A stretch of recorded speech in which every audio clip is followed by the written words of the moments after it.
কালোজাম প্রেমীরা scroll করবে না, এই ভিডিওটা তোমাদের জন্য। গরম দিনে কালোজাম মাখা খেতে কে না ভালোবাসে, তাই আজ বানাচ্ছি টক ঝাল মিষ্টি কালোজাম মাখা। আজ বাজারে কালোজাম দেখে আর লোভ সামলাতে পারলাম না। ছোটোবেলা থেকে কালোজাম আমার খুব পছন্দ, তাই বাড়িতে এনে ভাবলাম একটু মাখিয়ে খাই আর তোমাদের সাথেও শেয়ার করি। প্রথমে কিন্তু আমি জামগুলো একটা বাটিতে ঢেলে নিলাম, তারপরে একটু এখন ভালো করে ধুয়ে নিচ্ছি। 3-4 বারের মতো আমি ধুয়ে নিয়েছি।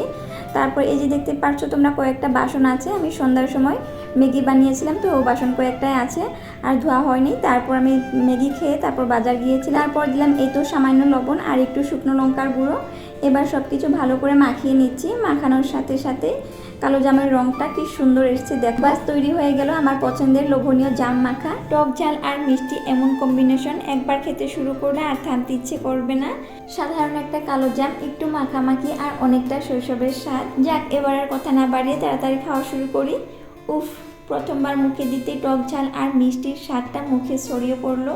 সত্যি বলতে কালোজাম মাখার মধ্যে আলাদা একটা মজা আছে।